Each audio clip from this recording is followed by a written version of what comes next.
Hello दोस्तों। काफ़ी लोग मुझे पूछते रहते हैं कि सर आप जब असिस्टेंट प्रोफेसर थे तब आपको कितनी सैलरी मिल रही थी, आप कितना कमा रहे थे। तो सुन लो भैया। मैं जब मेरे जीसीईटी में काम कर रहा था ग्रेटर नोएडा में, तब मैं कमा रहा था 55,000 पर मंथ। ये कॉलेज मुझे इतना इतना पैसा दे रहा था। मेरे जो काउंटर पार्ट थे, मतलब जो कलीग्स थे मेरे, जो एनआईटी से थे कुछ, उनको मिला था 38-39,000 कुछ मिल रहा था।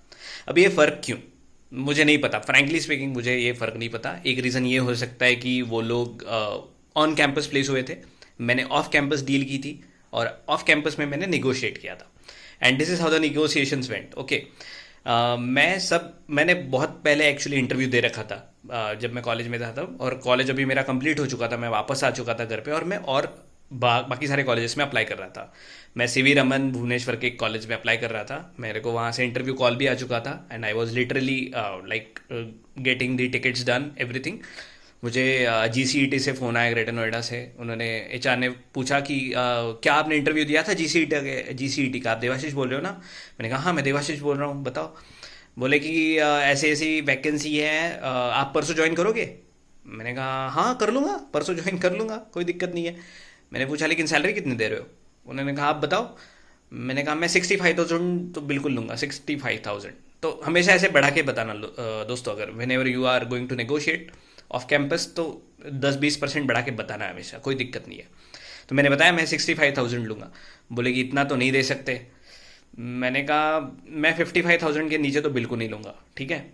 बोलेगा लेकिन आप परसों ज्वाइन कर सकते हो। मैंने कहा हाँ भैया मैं परसों ज्वाइन कर लूँगा, बैग ही भर रहा हूँ, मैं निकल रहा हूँ, देखो मैं निकल रहा है। बोले ठीक है मैं फ़ोन करके बताती हूँ आपको थोड़ी देर में। तो उन्होंने फ़ोन रखा। मैं ऐसे धक धक धक धक चल रहा था, अरे यार हाँ बोलेंगे कि क्या बोलेंगे। लेकिन मुझे ऐसे पॉजिटिव वाइब्स आ रहे थे कि हाँ हाँ बोल ही देंगे, कोई दिक्कत नहीं है। फिर उनका थोड़ी देर में फ़ोन आया, ओके दैट्स अ डील। बोले कि हाँ ठीक है आप आ जाओ। और 55,000 पर मंथ पे उन्होंने मुझे फिक्स कर लिया। हाथ में मेरे आता था कुछ 51-53,000, थोड़ा पीएफ वगैरह में कटता था, लेकिन इनफ सैलरी थी ग्रेटर नोएडा जैसे शहर में। And I was desperate for a job because मैं शादी करने वाला था। और शादी करने के लिए आजकल इंडिया की सोसाइटी में अब लड़के को जॉब होना चाहिए, लड़की को जॉब होना चाहिए, ऐसे कुछ नॉर्म्स है। तो जॉब चाहिए था, नहीं तो लोग हंसते थे मेरे पे। ठीक है, वो चीज़ अलग, लेकिन मुझे जॉब लग गया और मैं बहुत हैप्पी था। अभी क्या क्या फैक्टर शायद मैटर करते होंगे इस फ़र्क में, सैलरी में, कि मुझे लगता है कि वो काफ़ी डेस्परेट थे वहाँ पे, क्योंकि उनको बहुत जल्दी ज्वाइनिंग चाहिए थी, एंड आई वॉज रेडी। उनको शायद कोई आईआईटीएन चाहिए होगा। ऐसा होता है, एनआईआरएफ एनबीए जैसी कुछ रैंकिंग्स होती है, उसमें लोगों को आईआईटी की फैकल्टी चाहिए होती है डिपार्टमेंट्स को, ताकि वो अपने पॉइंट्स बढ़ाते हैं। फिर मतलब अगर आपके पास आईआईटी की फैकल्टी है, पीएचडी ऐसे कुछ लोग हैं, तो डिपार्टमेंट का जो पॉइंट होता है एनबीए एनआईआरएफ में वो बढ़ता है, तो फिर आपको एक्रीडिशन मिल जाता है।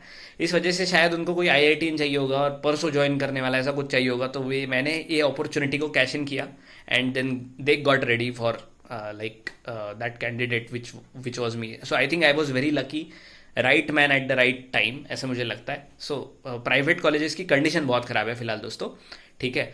मतलब ये फैक्टर होता है कि अगर आप रेप्यूटेड कॉलेजेस में अप्लाई करते हो तो आपको सैलरी ज़्यादा मिल सकती है, लेकिन सैड फैक्ट ये है कि मैं जिस कॉलेज में काम करता था वहाँ पे टीचर्स के इंक्रीमेंट भी नहीं होते थे। So they used to give whatever salary, मतलब आप बोलोगे चलो ठीक है इतना, पहले तो स्टार्टिंग में दे देते थे, लेकिन फिर लोगों को मतलब छोड़ना तो मुश्किल हो जाता है, लेकिन इंक्रीमेंट भी नहीं देते। तो वैसे वो फिर मतलब कॉम्पनसेट करते थे। तो ये बहुत बुरी इंडस्ट्रीज की बात मैं बाद में करूँगा, मैंने जॉब क्यों छोड़ा इसकी सबकी मैं बात करने वाला हूँ बाद में।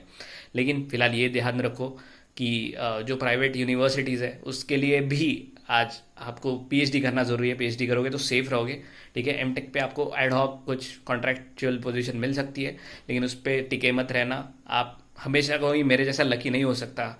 आदर्श इंजीनियरिंग कॉलेज चंडीगढ़ में भी मैं वहाँ पे भी गया था, उन्होंने मुझे सिर्फ कितना 20,000 ऑफर किया था।